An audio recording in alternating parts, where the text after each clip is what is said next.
Hello and welcome. You're watching the N24 News. I am Mudiwa Ngom. Thank you for joining us. In the news this week, in the Gambia, first the headlines. The Gambia confirms polio virus. The International Commission of Justice on the implementation of TRRC recommendation. Ministers and GRA commissioners spoke to reporters about the recent fuel shortage and GAM petroleum scandal. NHRC condemns Barrow Darboe campaign exchange.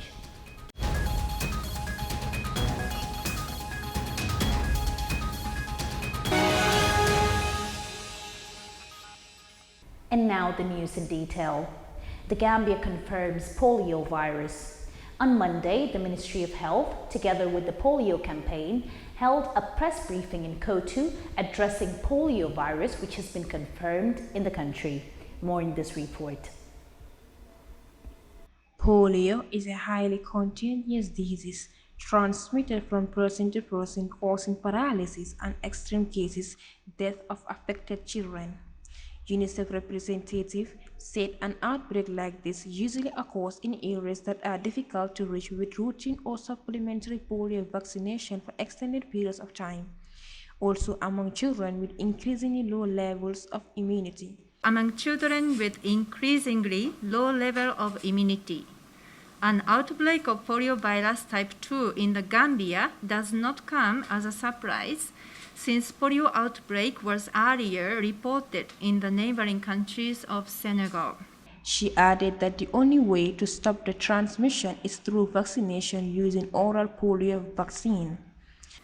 In the two countries, Senegal and the Gambia, there is extensive population movement across borders, and limited access in some areas have made it challenging to reach every child with life-saving vaccines.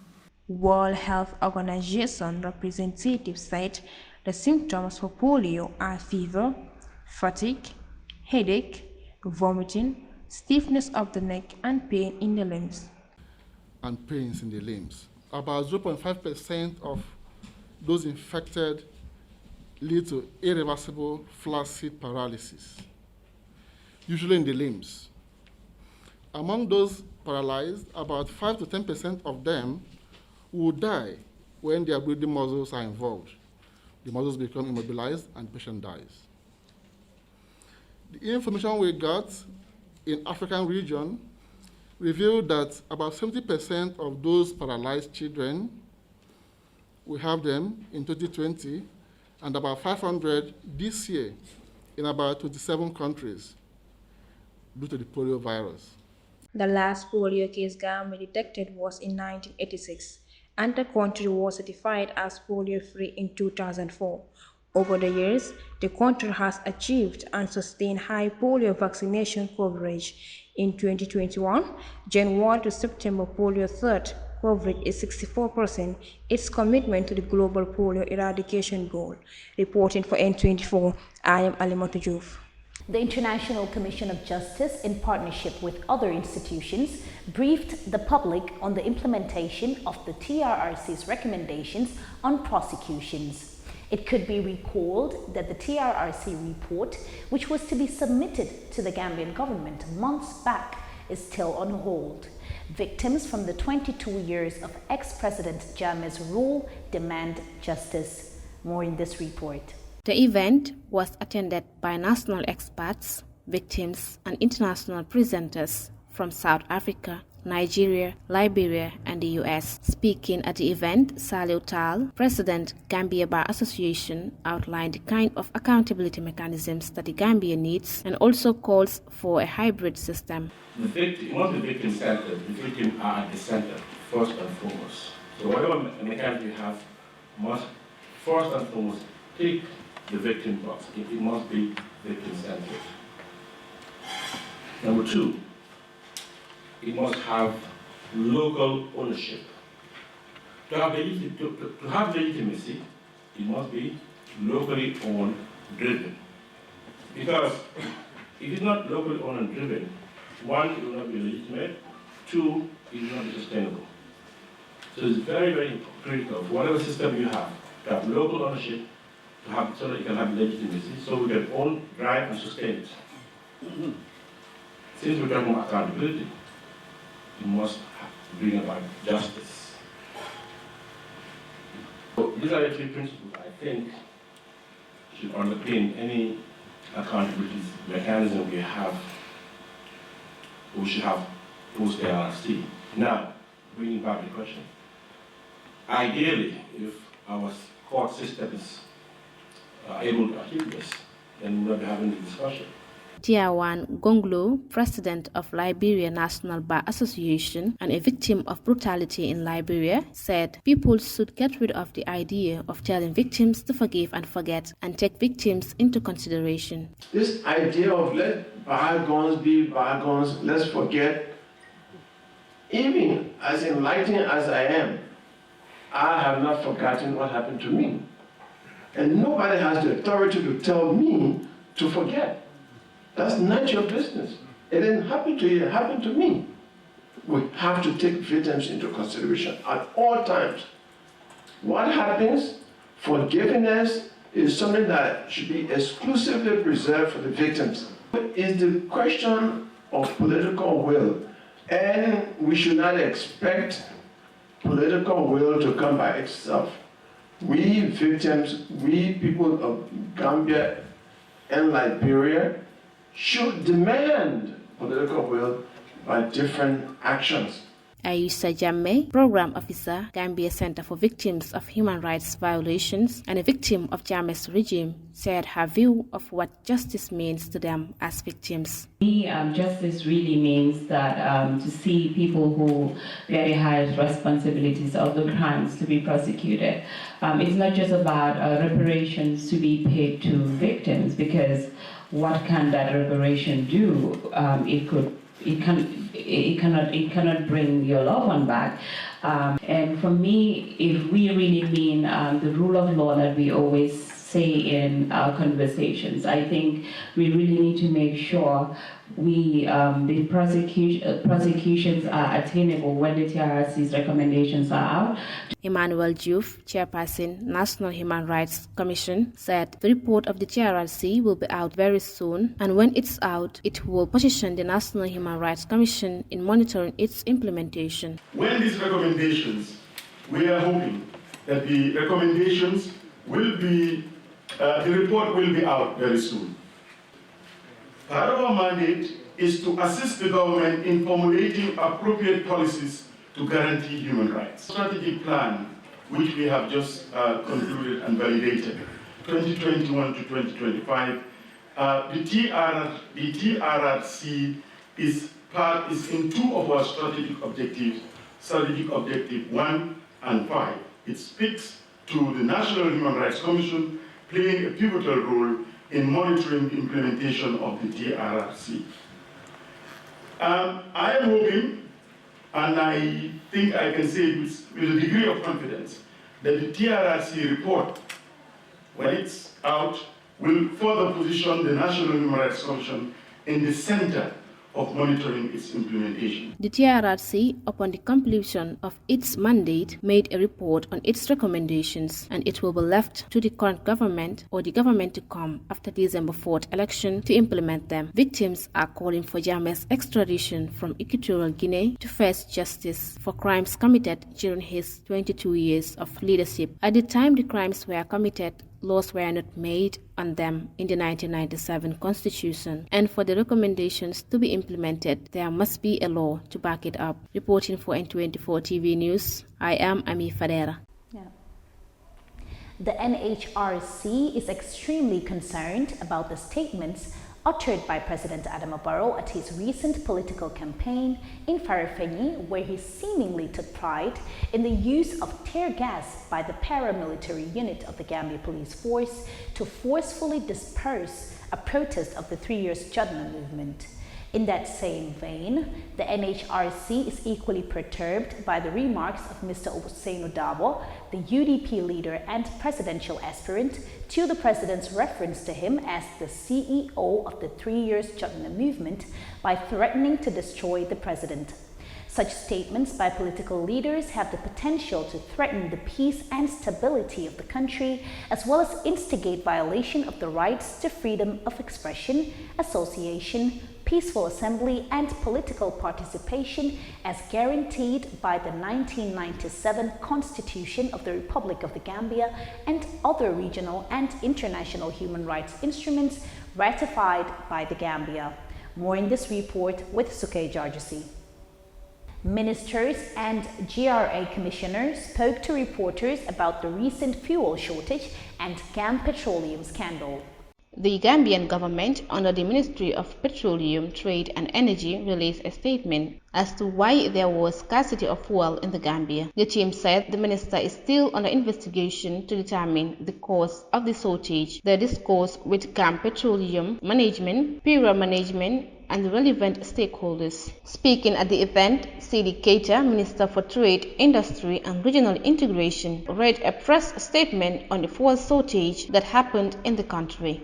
During the week ending 31st of October 2021, the country witnessed shortage of gas oil at majority of the gas stations across the country, in contrast to the reports received from the Gam Petroleum for that week, dated 25th of October 2021, indicating the stock balance of 6,711,514 metric tons, which would have lasted 8 days for the national demand. This prompted a stock verification visit on the 31st of October to the depot, comprising of the State Security, PURA, Ministry of Trade, major oil marketing companies, and the management of the depot, mainly the general manager and the operations manager. It was found that tanks D1 to D4 were all empty, while tank D5 contained 50,000 liters of mixed diesel and water. The total capacity for the 5 tanks is 20,000 metric tons. A task force. The timing of the stockout could not have come at a worse time and resulted in adverse economic and social impact nationwide. This prompted His Excellency the President, Adama Barrow, to establish a multi-sector task force comprising of PURA, Gam Petroleum Board, Ministry of Trade, Ministry of Petroleum, and Security Services on the 1st of November to review the matter and recommend courses of action to redress the matter in its entirety.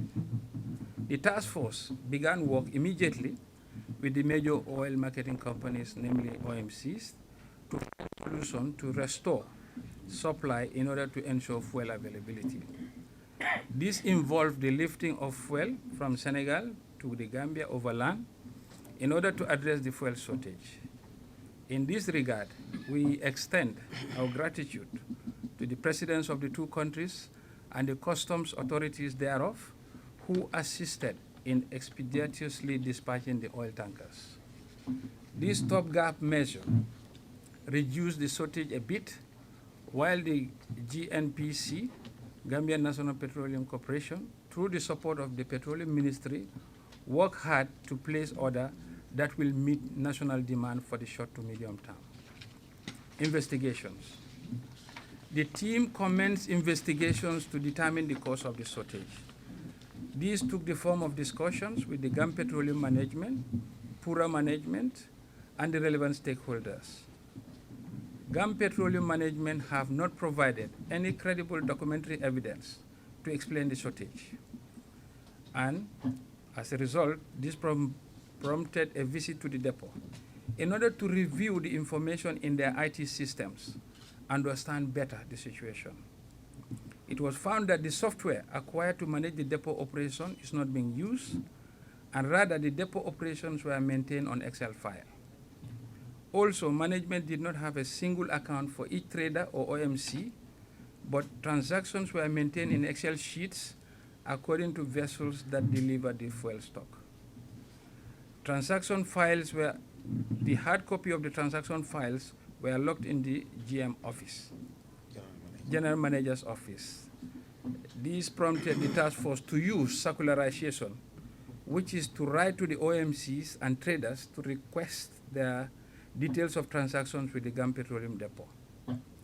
There were three major international oil traders, namely Trafigura, PSTV, and ADAX, whose stock were held at the depot as a bonded warehouse. And responses were received from 8 OMCs, namely Castul, Petrogas, PEED, JA Oil, NP, AfriOil, GNPC, and GACH. The compilations of the responses received indicated that 9,643 metric tons of PMS, or otherwise called petrol, 16,543 metric tons of diesel, 3,445 metric tons of jet fuel, 17,793 metric tons of HFO belong to international traders, and 1,111 metric tons of PMS, 3,711 metric tons of diesel, and 684 metric tons of jet fuel belong to the local OMCs. After accounting for the closing stock, 9,843 metric tons of petrol, 20,246 metric tons of diesel, 17,793 metric tons of HFO belong to the traders and the local OMCs net. As can be seen, the majority of the stock belong to the international traders. 2 OMCs have negative balances. By that it is meant they took stock from the depot that does not belong to them, of 2,016 metric tons of petrol, 5,249 metric tons of diesel. These are the OMCs that responded to the circularization request. Outcome. International traders were concerned about the disappearance of their stock, and a number of them flew from Europe to meet the task force. This has big economic implications for the country, as failure to settle them will have negative economic impact. GAM Petroleum and the task force assured them that they will be paid their stock, and the conditions to fulfill this are being discussed. Following the initial assessment, it was discovered that more than half of the fuel stock that should have been at the depot could not be accounted for. This prompted an official investigation into the matter, which is ongoing. The focus of the ongoing investigation by the security forces is to determine to whom and under what conditions the missing stocks were allocated. Since this whole saga began, the task force has discovered some questionable management practices which have given rise to the need for a further review of the standard operating procedures of the depot. Next step. GAM Petroleum is a private limited liability company, but the government will ensure that the needed guarantees for the traders are met by the GAM Petroleum so that confidence can be restored for the oil supplies by these traders to resume. The GAM Petroleum Board has taken the needed steps, including reporting the matter to the police for the needed actions to be taken to account for the unaccounted or missing stock. As it is, that is, as we speak, the general manager of GAM Petroleum and the operations manager are helping the police in their investigation. And the government of the Gambia keenly awaits the outcome of the investigation and assure the general public that needed actions will be taken according to law.